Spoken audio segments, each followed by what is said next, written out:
jërëjëf danga may ma profité ci sant remercier l'ensemble des frères et sœurs yi ma bokkal coalition bi am mbégte aussi ñëwaat ci élection locale yi nga wax élection locale yi jàngat bi compliqué wul li ñu ciy jëlee comme jàngat majeur mooy unis nous sommes forts séparés nous sommes très faibles et loolu li koy firndeel mooy bi ñu tasee am ay listes parallèles à gauche et à droite on a perdu ces élections-là boo defee le cumul de suffrages yi ñu am ak ñi beddeeku si ñun mer li ñu am on dépasse de loin la coalition Yewwi Askan Wi. Ça veut dire donc l'unité a été toujours notre force cette unité-là doit rester notre force la preuve bi ñu amee ay jafe-jafe ku ne dem affaire yi tasaaroo ñële fël profiter de cette division-là pour comme ni nga ko waxee jëlaat l'ensemble des mairies au niveau de la commune, les 3 communes d'arrondissement ainsi que la ville. Très bien. Tout en étant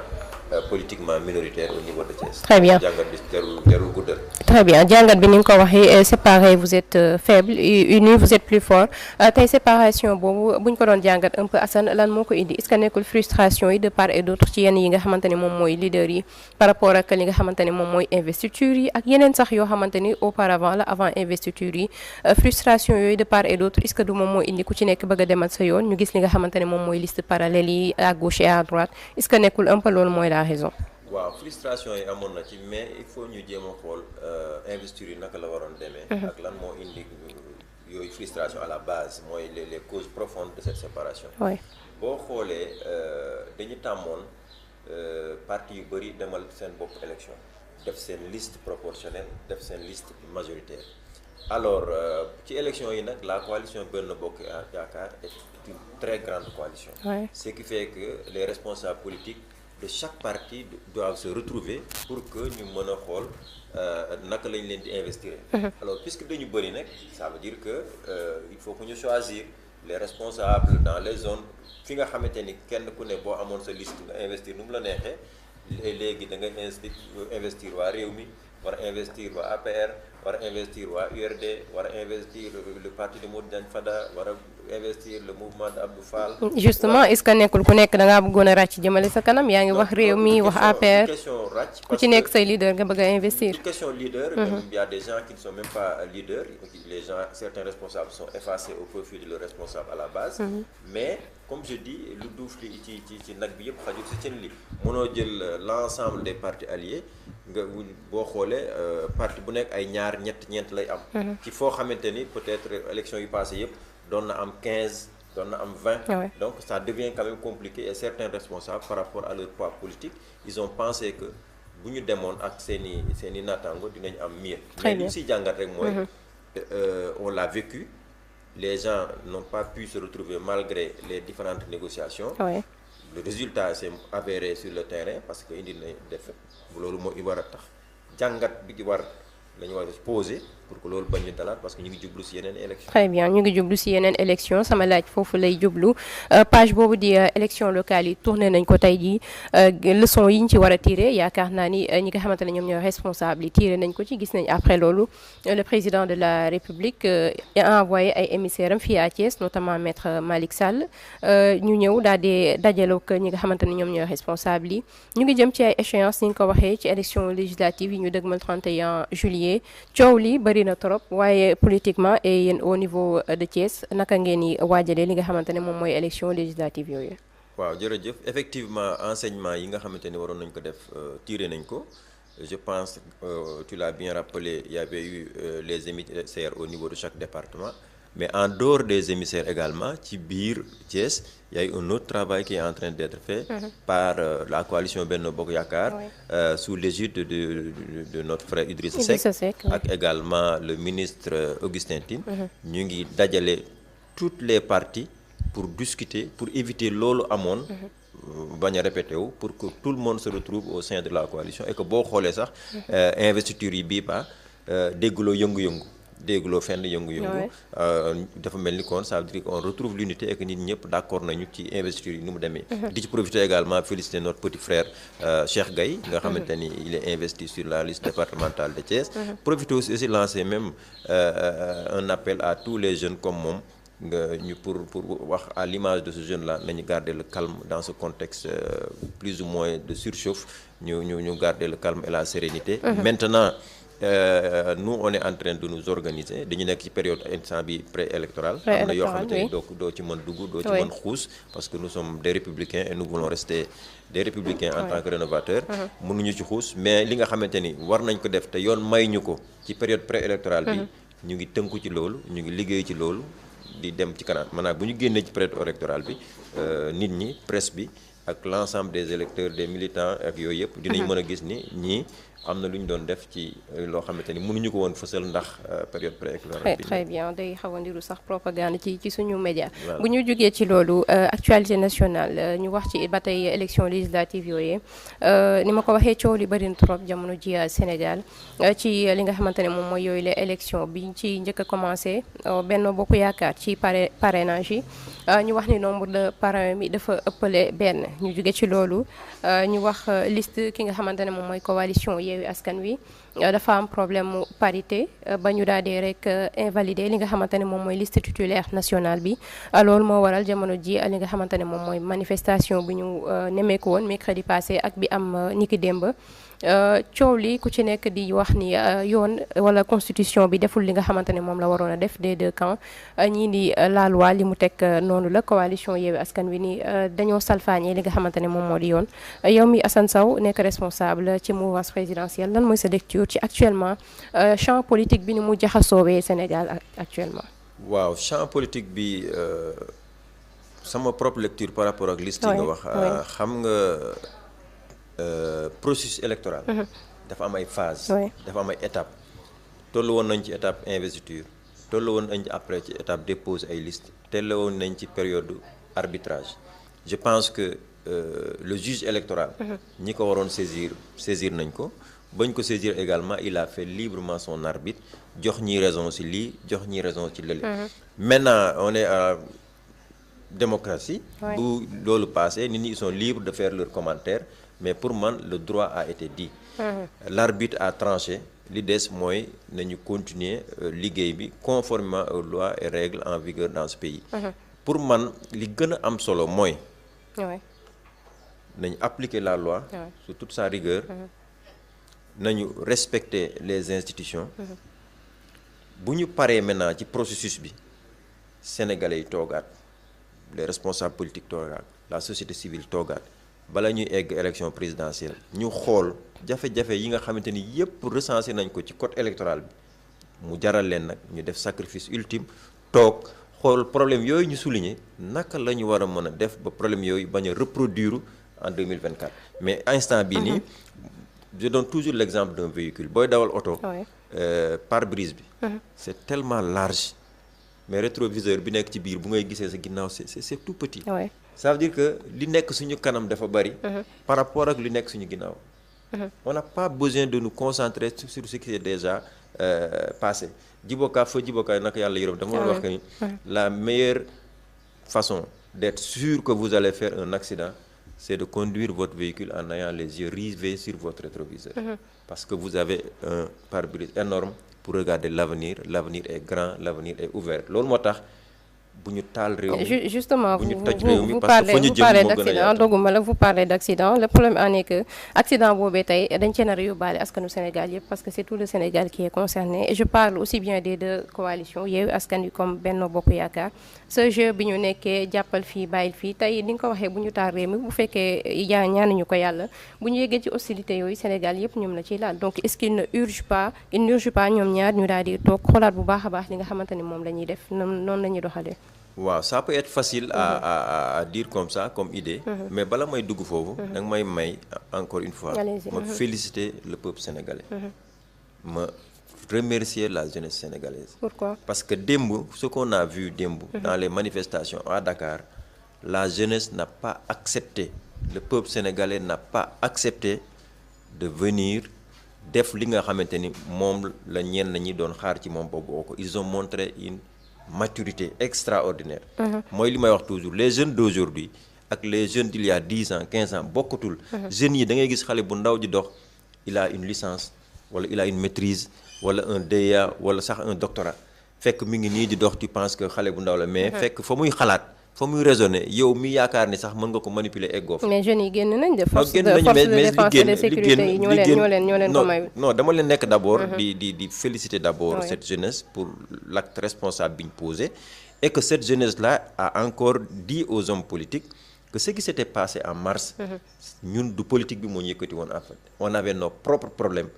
Confinement bi dafa metti woon tëj bi dafa metti woon dañu génnoon régler suñu problème peut-être ñeneen ñoo ci profité woon bëgg ko récupérer et la preuve bii pas c'est pas notre problème beneen bi ma féliciter également les forces de l'ordre pour leur professionnalisme gis nga les forces de l'ordre la justice kenn waru leen doyadal parce que ñun boo gisee chacun de nous dugg këram tëdd nelaw c'est parce qu'il y a des hommes et des femmes qui passent la nuit dehors pour veiller sur notre sécurité ñi nga xamante ne yëpp dem nañu démb comme jigéen góor di veiller sur la sécurité dañu leen ameel njukkal beneen bi mooy ma jaale ñi nga xamante ni ñooy ñàkk nañ ci seen bakkan il paraît que am na ñaar ou ñett yoo xamante ni perdre nañu seen bakkan dama leen di jaale seeni famille ñaan yàlla yërëm leen ñaan également loolu bañati fi am parce que bakkan dafa fort aujourd'hui ñooñu seen famille seen yaay seen papa tey du ñu nelaw du ñu lekk du ñu naan donc lépp ci jàmm la xaj et puis lépp loo am te jàmm amu ci di nga ko bàyyi nga dem uti jàmm kon nag cette jeunesse là dañ leen di lancer waat un appel pour que ñu xam ni le Sénégal de demain ñoom ñoo koy construire plateau bii ma toog ëllëg ay jeunes ñoo fiy toog responsable pour diriger ce pays donc bu ñu sacrifier seen vie nos aïeux ont déjà versé leur sang pour le Sénégal on n'a plus besoin du sang des Sénégalais, on n'a plus besoin du sang des jeunes, on a besoin de l'intelligence sénégalaise, on a besoin de l'intelligence, de l'engagement, de l'énergie des jeunes Sénégalais pour construire des pays. Mais le sang versé, on n'en a plus besoin au Sénégal. Message bi amna solo, c'est très important aussi non la ñu profité jaale famille ñi nga xamante ni ñoom ñoo ci ñàkk seen bakken déjà am na 3 morts yoo xamante ni c'est confirmé benn à Dakar yeneen yi à Ziguinchor.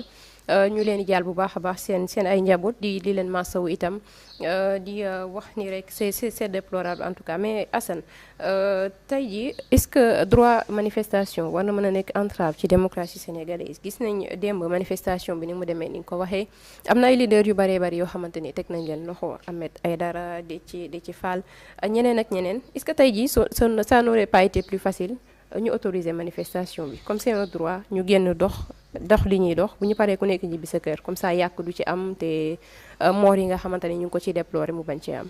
waaw xam nga la manifestation. C'est un droit. Oui. La libre circulation des Sénégalais. Oui. Pour vaquer à leurs occupations, c'est une liberté. Ban liberté moo nekk au-dessus de l'autre. dañ ko war a xool benn. ñaareel bi mooy l'État n'est là que pour veiller sur la sécurité des personnes et des biens. moom la ñuy doon organiser quand on parle de sécurité. L'État a ses sources d'information qui lui sont propres pour mën a xam par rapport à ces informations, par rapport à ces renseignements, est-ce que marche bi su ma ko autorisé il y a pas risque d'infiltration. Parce que dañu nekk dans un contexte bu ñu ko fàttee. Mali mi ngi tàkk. Burkina Faso barki démb on a eu 100 morts. Niger mi ngi tàkk. Ça veut dire que tous les pays qui ceinturent le Sénégal ñi ngi tàkk par des forces occultes. Quand on dit forces occultes, il faut accepter que c'est des forces occultes. On ne cite aucun pays. Il faut aussi que ñu taxaw ci lan mooy force occulte. Non, force occulte xam nga l'État. dafa am lu ñuy wax y a certains secrets yoo xamante ni pour des raisons de sécurité. C'est des secrets d'État. État du ko mës a bind publier. li mu am mooy responsabilité bi mooy sur la base des informations yi mu am. mu apprécier ne man les fils des Sénégalais mënuma leen autoriser ñu def nii parce que leneen mën na fa judd loo xamante ni ça deviendra incontrôlable. Très bien. Dans le passé. On a eu une marche ici au Sénégal. On a eu combien de policiers morts. te pourtant. La marche a été infiltrée. Au mois de mars, on a eu 14 morts. On ne sait pas ba léegi kan moo leen rey ñii ngi naan balle réelle elle vient d'où ñii ngi naan c'est des policiers ñii naan c'est des gens qui ont infiltré kenn xamul. Démb on a eu des morts. On a entendu que c'est des balles réelles et je profite même de l'antenne pour déplorer démb j'ai eu mal démb pratiquement j'ai pas dormi quand j'ai entendu des propos d'un responsable politique. Un certain Moustapha, je pense, Sarré du PASTEF. dafa wax loo xamante ni man en tant que républicain. Ça m'a choqué. Et je voudrais m'indigner ici par rapport à ces propos. Parce que quand il dit que bu ñuy marche à Bignona, à Ziguinchor, on les disperse avec des balles réelles. Bu ñuy marche à Dakar, on les disperse avec des gaz lacrymogènes. Il y a 2 personnes qui ont été atteintes par mais balles réelles à Ziguinchor. xam nga loolu bu ñu waxoon rek 2 personnes sont atteintes par balles réelles au niveau de Bignona, il y a pas de problème. Parce que amul benn cible. C'est une information qu'on donne. Loolu la journaliste TFM bi wax moom. Astafurlah, le journaliste de 7TV, tu m'excuses de le citer. Il y a pas de souci. Loolu la wax yem ci. Mais lui il rebondit, il dit lu ñu constaté mooy bu fekkee Ziguinchor dañ leen di disperser avec balles réelles. Bu fekkee Dakar on les disperse avec gaz lacrymogène. Comparaison mooy maintenant qui disperse? Ce sont les forces de l'ordre. Ce sont les forces de sécurité. Il est en train de dire, parce que nit ñi dofuñu, que kon armée bi wala policiers yi wala gendarmes yi tas ñoom ñooy tirer ay balles réelles quand il s'agit de Ziguinchor ou bien de Sédhiou. Et quand il s'agit de Dakar, ils utilisent des balles des gaz lacrymogènes. Imaginez ça, cette manipulation là que je trouve dangereuse. Moi je profite de votre antenne pour dire que le Casacé ou le jeune de Sédhiou, c'est le frère de Assane Sow à Thiès, c'est le frère de Modou Mbaye de Saint-Louis, c'est le frère de celui qui est à Dakar. Nous sommes un peuple uni, solidaire dans une nation. Ces politiciens-là yi nga xamante ne amuñu benn sens de retenue dañoo war a di analyser li ñuy wax bala ñu koy génne. Parce que réew mi aussi bien le sud, le nord, l'est, l'ouest, on forme une seule entité inséparable, indivisible. Et man quand j'entends ces propos, yàlla xam ne ni j'ai mal parce que ce pays nous appartient. Il appartient à nos enfants, à nos petits-enfants, et ainsi de suite. La vie va continuer. On n'a pas le droit de monter certains Sénégalais envers d'autres Sénégalais pour que muy am ay émeutes, ay tueries yoo xamante ni c'est des Sénégalais entre des Sénégalais. Loolu c'est la pire des choses, c'est le pire des scénarios qu'on puisse vivre. Donc man j'aurais même souhaité que moom mu ñëwaat à la presse ne vraiment dafa juum parce que c'est des propos que je trouve très graves ici. Très bien. Pour rebondir ci li nga wax, pourtant de l'autre côté ñu ngi gis booba tey débat yi nga xamante ni ñu ngi koy soulever et c'est un terrain très très dangereux. Ñu ngi wax waxu rebelle. ñu ngi wax que la manifestation bi passée il y a des rebelles yoo xamante ni dañu ci dugg. Procureur Amady Diouf génn na def déclaration ñëpp suivre nañ ko yaakaar na wax benn rebelle mu ci teg loxo Ousmane Kabiline Diatta en l'occurrence wax ni sax am na yeneen yoo xamante ni dañoo sey dans la nature. Est-ce que ak fi réew mi toll yaa ngi tudd sànq ay Niger ak feneen yoo xamante ni yaa ngi wax ay forces occultes est-ce que terrain boobu ñuy wax ay waxu rebelle war nañ ci avancer wu? Non xam nga da ngay toll foo xamante ni dama lay wax l'état. Man j'ai eu la chance man doomu Djiboka la man Djiboka moo ma yar te Djiboka ku ko tudd xam ni ku xam état la. État du nit. État c'est pas du nit. État n'a pas d'âme. L'État n'a pas de cœur. L'État est là. Ses parents, ses amis, ce sont les lois et règlements. C'est la sécurité publique. Quand le porte-parole du gouvernement def point de presse ñu poser ko question mu ne am na nit bu ñu jàpp. moo njëkk a confirmer, oui. Ça c'est une communication officielle du gouvernement du Sénégal. Du Sénégal, oui. Bu doon États-Unis wala France wala feneen les gens allaient le prendre très au sérieux. Donc il suffit ñu wax ci benn réew. jàpp nañu benn djihadiste tout le monde s'arrête pour dire qu'est-ce qui se passe ak fu ñu jëm. Il faut faire attention. Donc quand l'État du Sénégal, le gouvernement du Sénégal se prononce par la voix du porte-parole du gouvernement sénégalais, des personnes osent génn di ridiculiser loolu. Mais d'où l'importance de ma question. wax nga ko buñ ko non maa ngi di je précise buñ ko waxoon feneen tey nit ñëpp ay tiit parce que du nekkul affaire boo xamante ne lu ndaw la. D'ailleurs justement est-ce que gisoo ni ñu defoon ko en douce jàpp nañ ki ñuy jàpp. ñu continuer di traquer ñeneen ñi ñu wax puisque ñoom ñoo wax ni ay rebelle am na en douce gënul woon ñu information boobu ak fi réew mi toll actuellement nekk di ébouillanté wu ñu nëbb information boobu le temps ñoom ñuy def li ñuy def. non xam nga communication. dama mos a dégg benn wax mu ne benn mag mu ne wax dafa mos a dañ ko fekk muy jooy. ñu ne ko wax lu tax ngay jooy. mu ne dañ maa wax te fa waraguñ ma wax. benn jour ñu fekkaat wax muy jooy ñu ne ko wax looy jooy ñu ne dañ ma wax fekk fañ ma waree wax passé na. wax bu nekk ak contexte benn jour nag ñu ne ko wax looy reetee da nga kontaan mu ne dañ ma wax fañ ma war a waxee. instant bañ ma war a waxee. dans ce contexte de surchauffe. nit ñi pare am ñu leen di tàngal seen yaram jeunes yi. di wax nañu génn résistance coow et cetera bu état par ses propres moyens amee des informations di suivre di traquer ay nit par leur téléphone par leur communication comme ni ñu ko waxee autorité waxee ko. ba ñu jàpp ci kenn. def point de presse wax loolu. pour man c'est une sensibilisation wax da nga koy dégg. ça veut dire faites attention. am na ay mobilisation am na ay situations y a des risques réels ñu infiltrer leen. donc soyez attentifs ñun ñi ngi veiller seen sécurité. parce que moo tax ñu collecter l'ensemble des informations suivre ñi ba jàpp leen amaana bu ñu leen jàppul woon am na leneen la ñu naroon def boo xam ne parce que on a vu des pays est-ce que c'est pertinent traquer la personne toppee ko xaw ma Sindial je sais pas où ba fan ba Dakar jàppee ko foofu pour après brandir ko comme trophée jàpp nit ki mënuñu ko je trouve que c'est très pertinent xam nga tax boo ko jàppee woon foofu dugal ko ci oto indi ko fii les gens vont dire moom kii ñu fekk këram muy tëdd ñu jàpp ko ñëw di manipuler dañoo bëgg jàpp diw dañoo bëgg takkal diw mais boo suivre trajet ngay suivre ay communication di déglu muy communiquer ak ñeneen comme ñoom ni ñu ko waxee ba mu yegsi ba jëm fa mu jëm là tu as l'ensemble des faits des preuves qui montrent que am na lu doon tramé wu mais man bu ñu soree gum ci dossier boobu trop on se limite juste à l'actualité pour man l'État du Sénégal man dama leen di féliciter par rapport à ma sécurité par rapport à la sécurité des Sénégalais yu nekkoon Dakar war dem marche parce que xëy na ñooñu bu ñu leen jàppul woon amaana leneen mën naa am léegi nag sur cette base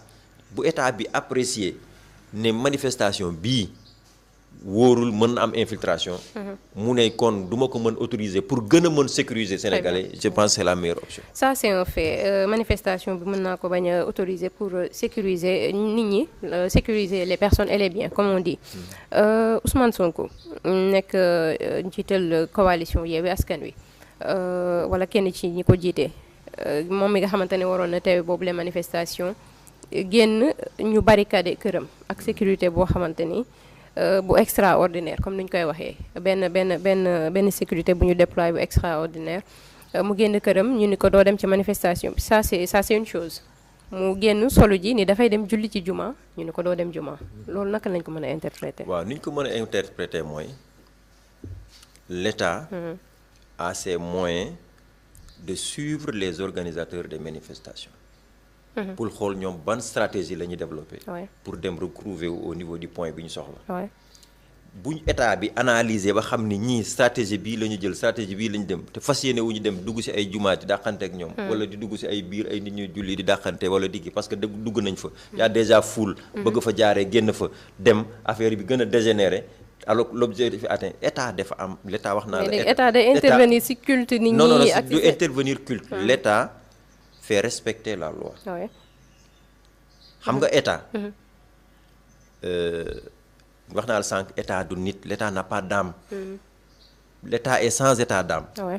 l'état n'est là que pour appliquer la loi et veiller sur la sécurité des suñu sécurité ça prime sur tout. Maintenant l'état a ses propres moyens de surveillance parce que lu tax état yeewu. barricade fa manifestation bi amoon. demul sama kër demul sa kër am ñeneen ñi mu ciblé ne diw war na jóge fii diw war na jóge fële non je t'explique war na jóge fële diw war na jóge fële diw war na jóge fële fii la ñu war a jaar lii la ñu war a daje fii la ñu war a def après comme ça coow li commencé l'État a défini sa stratégie. mais est-ce que ce n'est pas trop faire aussi parce que on a interdit la manifestation après demaat ba ci kanam kër nit ki di ko barricader tere ko génn dem sax boutique ba jënd li muy jënd quand même xam nga ñoom dans leur déclaration dañu ne autorisé dinañ dem. ñàkk autorisé dinañ dem. oui ils ont dit que manifestation bi dina am coûte que coûte. waaw dina am coûte que coûte. en tant que républicain. dans un pays où on doit respecter quand même les lois waroon nañu wax sénégalais yi ñun de yéenay suñu seede. def nañu suñu demande. tere nañ ñu par respect au peuple sénégalais. ak contexte bii ñu nekk crise économique presque famine mondiale di yoot àddina bi. ñoom ñu nar a def ay manifestation jaaykat yi nar a tëj seen boutique tailleur yi doon liggéey foofu yépp yor ñawu jàmbur yi nar a arrêté nar a fermer seen i boutique pourquoi parce que am na ñeneen ñuy manifester am na ay manifestation loolu yépp du point période bii ñoom sax war nañ toog ne ñun par rapport ak cette situation ñiy daan seen doole war a profité am dara ci tabaski bi jaral nañu ñun nañu tempérer ba lii passé sénégalais yi xam sax nit ñi am nañu yëg-yëg ci ñoom am nañu yërmande ci ñoom mais faale wuñ loolu c'est leur propre intérêt stricto personnel ba pare coow li ñuy coow mais yow ñoom ñoo njëkk ko wax ni suñu liste baaxul xam nga bu ñoon sax dañoo noppi ba dem ba yéen mais ñoom ñoo njëkk a publier seen page Facebook nañ jombe am na on a fait une erreur notre liste ne passera pas ñoom reconnaître nañ ko mais à côté li taxawoon sax seen requête conseil constitutionnel dañu bëggoon ñu invalider liste Benno Bokk Yaakaar parce que dafa am li nga xamante ne moom mooy surplus de parrain loolu moo taxoon ñu dugal xam nga surplus de parrain bi da nga may ma leeral ko une bonne fois rapidement ñu jàll ci beneen parce que surplus de parrain bi xam nga dans le système électoral sénégalais tel qu'il est défini dans le code électoral l'organe qui organise les élections moom mooy définir les règles par exemple élection locale c'est l'administration territoriale élection législative ministère de l'Intérieur moo koy organiser génne arrêté ne tout surplus de parrain est nul et non avenu donc surplus de parrain kenn waratu ko wax beneen bi mooy conseil constitutionnel bi ñuy wax arrêté bi kii woon le cas Malick Gakou le cas Malick Gakou il a déposé un surplus de parrain ba mu dépose surplus de parrain bu ko conseil constitutionnel ne ce dossier c'est pas recevable parce que tu as un surplus de parrain le débat serait clos mais wax ñu ko loolu ils ont étudié analysé ne ko am nga tant de doublons yi baaxul demal mottali mu ñëwaat mottali ñu analyser waat ne ko tu as 700 et quelques yu baaxul ñu mu ne may leen ma utiwaat yeneen parrain parce que 700 bëriwul ñu ne ko non loi bi benn yoon la may mu nekk di casse di coow saisir ñu ne ko yow mënoon nañu la sax éliminer pour excédent de parrain donc loolu il faut nga suivre processus bi mais bu doon dañ ko ñëw rek ñu jël dossier ne ko non excédent de parrain jàll nga on pourra à peu près souligner ce cas-là quand bien même loolu élection présidentielle la loolu élection présidentielle la conseil constitutionnel mooy déterminer ay règles mooy régir mais bii législative la ministère de l'Intérieur mooy définir ay règles conformément au code de code électoral et que code électoral bi ñoom bi ñu génnee seen article circulaire dañu ne tout surplus est nul et non avenu kon surplus bi moom kenn waratu ko tudd nañu fermer parenthèse boobu ñu jàll rapidement parce que temps bi bareetul monsieur Sow ñu jàll ci le président de la République en tant que tel ak sa communication dafa am benn événement bu am temps yi passé yàggul dara le président dem Paris recevoir fa ay leaders noonu laa ko mën a tuddee ak i responsable bokk na ci Ousmane Diop ñu koy nuyu bu baax a baax foofee ca Toulouse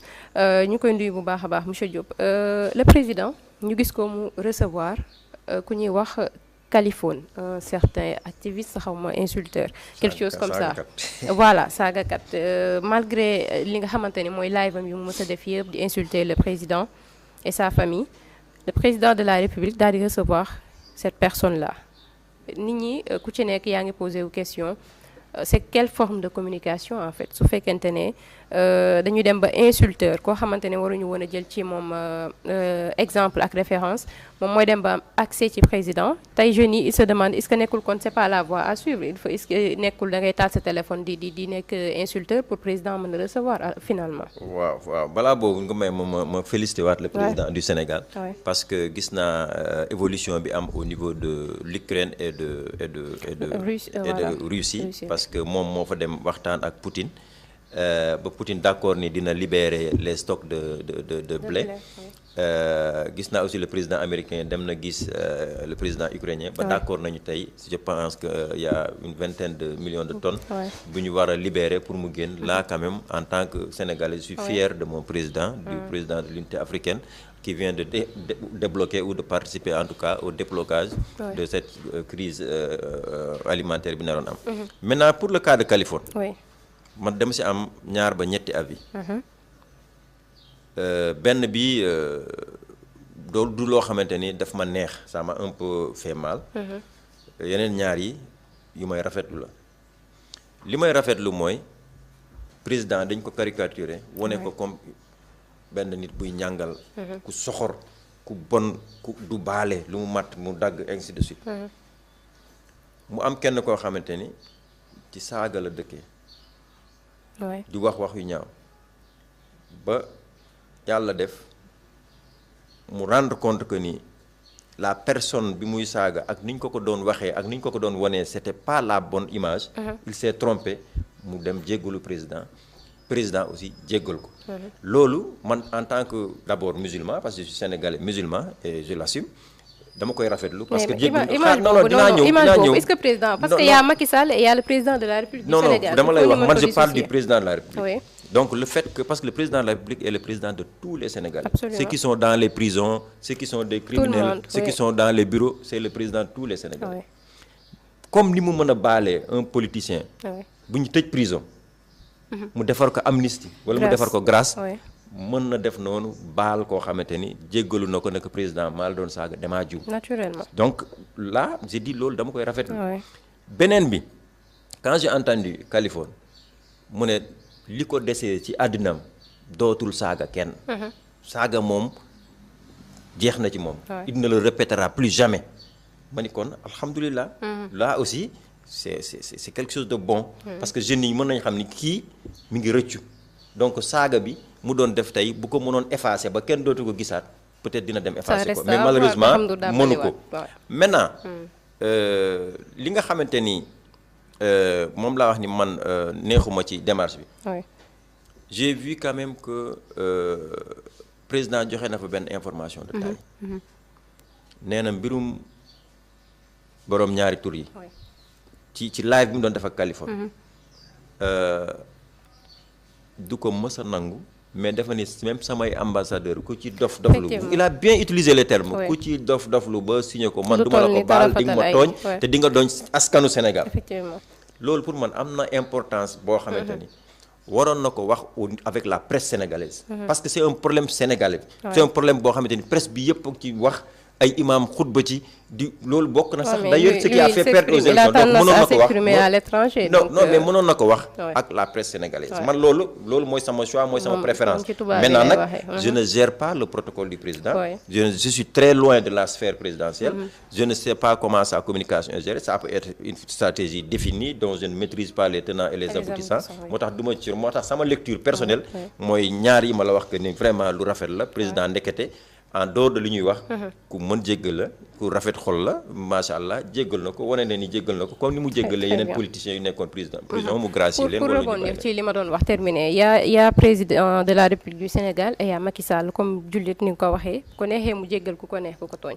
mais président de la République dafa am image te dafa am loo xamante ni daf koy war a sóoraale bu baax a baax lépp luy mënti def président communication bu mënti def action bu mënti def vous voyez que y a les commentaires qui suivent donc quelqu'un comme Kaliphone ni nga ko waxee nee na bàyyi na saaga mais bon loolu laa mën a jàpp ci moom saaga lañ ko xamee ci président de la République et on dit que le président c'est une institution donc institution bu toll noonu mu topp ci di saaga ay wax yu ñaaw d'un jour à l'autre ñu gis ko président recevoir ko est-ce que loolu du nekk voie pour jeunes yi parce que il faut ñu pas ñu limiter débat bi foofu président dafa baax dafa rafet xool baal na ko mais il faut ñu xool ñi nga xamante ne moom mooy ndaw yi nekk ci ginnaaw parce que les jeunes sont activement présents sur les réseaux sociaux te dañu suivre bu baax a baax est-ce que ñoom tey duñu toog ni comme kii daal toog na di saaga ba président recevoir ko Fall Damel mën na jug ni man tamit naa def samay live def noonu ba président Macky Sall recevoir ma on ne sait jamais. waaw mais xam nga li ma la wax sànq dañu fàtte ni jeunes yi ñun homme politique si sax la plupart des jeunes ñoo ñu gën a mature il faut pas faire un nivellement par le bas peut-être Kaliphone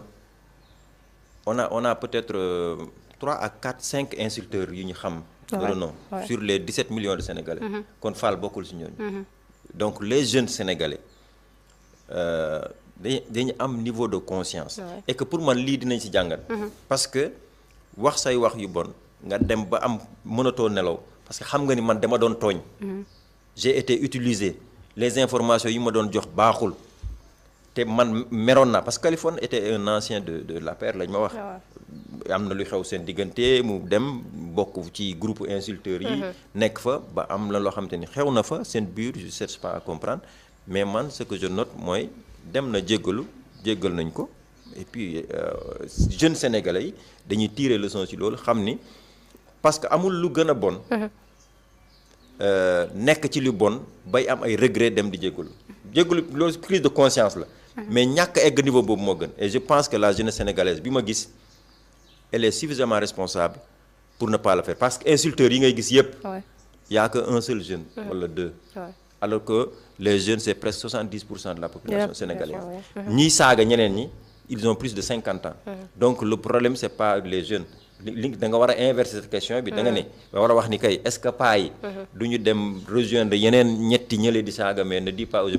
je suis un défenseur des jeunes je n'accepte pas ñuy wax loolu. saaga moom saaga la quel que soit dans la proportion 70% de la population sénégalaise benn insulteur nga ci am sur les 30% restants tu en as 3. donc c'est pas un problème de jeunes. c'est votre lecture des choses en tout cas saaga moom. ñaaw na ñaaw na ñuy jox jeunes yi image boobu les jeunes sénégalais. c'est des jeunes responsables c'est des jeunes courageux c'est des jeunes intelligents c'est des jeunes yu xam ni ñoom ñoo war a tabax Sénégal. du keneen moo koy def à leur place. très bien on a fait le tour monsieur Sow day mel ni egsi nañ suñu cëppaandawu émission malheureusement temps bi dafa xaw a gàtt mais on a fait un peu le tour question Russie Ukraine ñëw nga ci ak criminalisation homosexualité ñëw nga ci question boobu itam ma bàyyi la nga wax ce dernier mot à l'endroit des internautes qui nous regardent sur Thiès. waaw jërëjëf Rokhaya vraiment ñu ngi lay remercier bu baax a baax. di la ñaanal une très belle carrière parce que gis nañu quand même effort yi ngay def fii à Thiès Info. di remercier sa techniciens yi. di remercier également Latir. di profiter également lancer un appel. à la jeunesse sénégalaise ñu ngi jëm vers des élections. Le Sénégal dans 1 an et demi 2 ans va commencer à exploiter son pétrole. Commencer à exploiter son gaz. Jeunesse bi ñoo ci war a gën a mën a profiter. am liggéey am xëy toppatoo seen parents yi régler seen jafe-jafe yi te loolu c'est pas en allant vers des actes criminels. et que li ñuy toj ci dëkk bi li ñuy yàq ci dëkk bi. ce sont nos impôts les impôts de nos parents la ñuy dagg dajale ko. tabax ay affaire defar ay affaire war a collecté waat dem tabaxiwaat feneen ñu ñëw toj ko ñu war a ñëwaat defaraat mu indi ay retard donc je lance un appel à cette jeunesse que j'aime beaucoup nañu garder le calme nañu xam ni Sénégal réewu jàmm la te luñ ci détruire rek suñu on est en train de se tirer une balle nous-mêmes. di ñaanal ñëpp jàmm di remercier également l'ensemble des militants et responsables de l'URD à travers le Sénégal mais ici à travers Thiès particulièrement sama propre base fi nga xamante ni moom laa dëkk ñu jàppale ma ba ce centre de vote depuis bi ma fa nekkee ba léegi mu nekk suñuy loxo dama leen ciy sant bu baax awma seen njukkal donc je dis un grand merci à tous les Sénégalais et surtout à ceux qui sont également au niveau de la diaspora sont en train de nous suivre. Merci beaucoup ñu lay jaajëfal bu baax a baax mu nekkoon monsieur Assane Sow nekk fi nga xamante ne moom mooy Union pour le renouveau démocrate du URD nekk itam ci mouvance présidentielle bi amoon mbégte di ko dalal émission bi la di toute la vérité jaajëfal leen itam mbokk internet yi nekkoon di ñu teewlu ci Thiès Info noonu lañ koy defee jaajëfal suñu technicien yi nga xamante ni kon ñoo jàpp ci liggéey bi ba mu mën a yaanji macha allah ngeen mën koo jot Kanasatu Ba Fall Damel Ahmed Sarr ak Jabel ñoom ñëpp ñu ngi leen jaajëfal di leen jox dig daje kon suñu beneen jotaay seen émission toute la vérité fii ci Thiès Info